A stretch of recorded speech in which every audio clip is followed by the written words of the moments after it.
The Lord, जय मसीह की। मैं हूं सुनील और आप देख रहे हैं योर लाइफ चैनल। दोस्तों, आज का विषय है शैतान आपके जीवन में कैसे हमला करता है। जी हाँ, आज हम इस विषय पे चर्चा करेंगे और पवित्र बाइबल से कुछ वचनों को देखेंगे और ये जानने का प्रयास करेंगे कि शैतान हमारे जीवन में किस प्रकार से हमला करता है। तो दोस्तों, हम सभी जानते हैं कि जब हम मसीह में नहीं थे या मसीह को उद्धारकर्ता स्वीकार नहीं किए थे, उस समय हम पापपूर्ण जीवन जी रहे थे। ऐसा सभी के साथ होता है। और जैसे ही हम यीशु मसीह को ग्रहण करते हैं, यीशु मसीह को अपना उद्धारकर्ता स्वीकार करते हैं, तो धीरे धीरे करके अपने जीवन से पापों को हम लोग छोड़ देते हैं। ऐसे सभी के साथ, सभी मसीहों के साथ होता है। जब हम सांसारिक जीवन में जी रहे थे, उस समय हम पाप में डूबे हुए थे, कई प्रकार का पाप करते थे। और जैसे ही हम मसीह में आ जाते हैं, यीशु मसीह को अपना उद्धारकर्ता स्वीकार कर लेते हैं, तो हम सारे पापों को धीरे धीरे करके छोड़ देते हैं। जब हम अपना जीवन में नयापन लाते हैं या अपना जीवन में बदलाव को लाते हैं, तो शैतान को बर्दाश्त नहीं होता है। शैतान चाहता है कि फिर से हमको पुराने जीवन में, पुराने पापपूर्ण जीवन में लेके आए या पुराने पापों को हमसे करवाए। हमें फिर से पाप में डुबाना चाहता है और इसके लिए शैतान हमारे पीछे लग जाता है और हमारे ऊपर लोगों के द्वारा से हमला करवाता है, क्योंकि हम जानते हैं शैतान अकेले कुछ नहीं कर सकता है, क्योंकि शैतान आत्मिक प्राणी है और हमारे ऊपर हमला करने के लिए उसको किसी शरीर की ज़रूरत पड़ती है, अर्थात मनुष्य की ज़रूरत पड़ती है। शैतान सबसे पहले हम जिस परिवार में रहते, उसी परिवार के किसी सदस्य को इस काम में लगाता है जो हमें हमारे खिलाफ बोले। और इसमें परिवार के सदस्यों में सबसे पहले आते हैं पत्नी आती है, बच्चे आते हैं, माँ बाप आते हैं, पड़ोसी आते हैं, अगल बगल वाले। इस प्रकार से शैतान जिसको भी यूज़ करना चाहे उसको यूज़ करके हमारे खिलाफ में काम करवाता है या हमारे खिलाफ में बुलवाता है। तो शैतान इस प्रकार से हमारे ही लोगों के द्वारा हमारे खिलाफ में हमला करता है। और शैतान को अच्छी तरह पता है कि हमारा कमज़ोर पक्ष क्या है, हमारे जीवन की सबसे कमजोरी क्या है। इसको समझने के लिए हम इस प्रकार से चर्चा करेंगे। अगर हम मसीह में आने से पहले बहुत पियंकड़ थे, शराबी थे, तो शराब हमारा कमजोरी हो गया, उसी को लेकर के हमारे ऊपर में हमला करवाता है।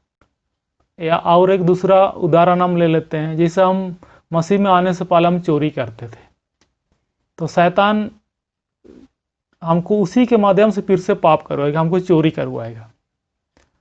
और जिस पक्ष में हम कमज़ोर हैं, उसी पक्ष को यूज़ करके हमको गिराने का प्रयास करेगा, क्योंकि हम उसमें कमज़ोर हैं। उस पाप को हम जल्दी से कर सकते हैं।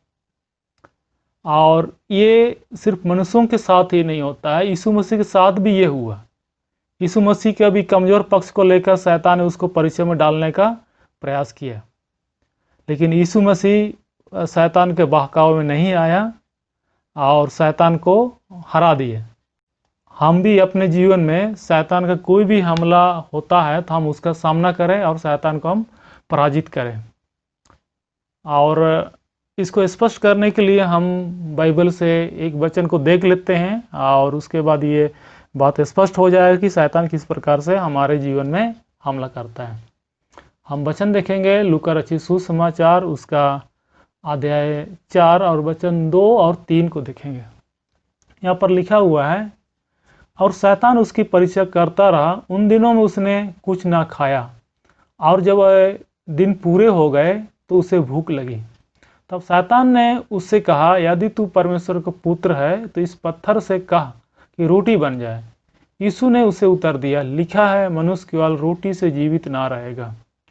जी हाँ, तो यहाँ पर यीशु मसीह के बारे में बताया गया है। यीशु मसीह का परीक्षा होता है, और जैसे कि हम सभी जानते हैं यीशु मसीह 40 दिन तक जंगल में फिरता रहा और उस बीच में अर्थात 40 दिन में पानी भी नहीं पिया और खाना भी नहीं खाया। तो जाहिर सी बात है उसको बड़ी ज़ोर से भूख लगी हुई थी और उसकी सबसे बड़ी कमजोरी थी कि उसको खाने के लिए रोटी मिल जाए। यीशु की कमजोरी थी कि उसको खाने के लिए रोटी मिल जाए। तो शैतान इस चीज़ को भली भांति जान रहा था कि यीशु को भूख लगी है, चलो इसी को लेकर के हम शायद यीशु को परीक्षा में डाल लेते हैं, इसी को लेकर के हम परीक्षा में डालने का प्रयास करते हैं। तो शैतान यीशु मसीह के पास आता है और उसको बोलता है कि यदि तू परमेश्वर का पुत्र है तो इस पत्थर से कहा कि रोटी बन जाए। क्योंकि यीशु मसीह को की पहली ज़रूरत थी या कमजोरी हम कह सकते हैं रोटी या भोजन, तो इसलिए इसको परीक्षा में डाल रहा है कि तू परमेश्वर के पुत्र है तो इस पत्थर को कहा दे कि रोटी बन जाए और खा करके अपना भूख को मिटा ले। तो ये शैतान बहुत अच्छा हमला किया था यीशु पर, लेकिन यीशु ने उसे उत्तर दिया, लिखा है मनुष्य केवल रोटी से जीवित ना रहेगा।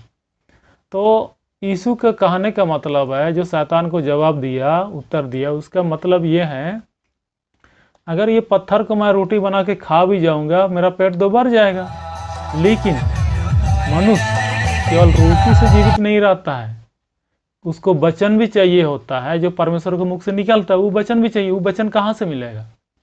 तो इस प्रकार से यीशु मसीह समझदारी से काम लेकर शैतान को हरा देता है और शैतान वहाँ से हट जाता है या वहाँ से दूर हो जाता है।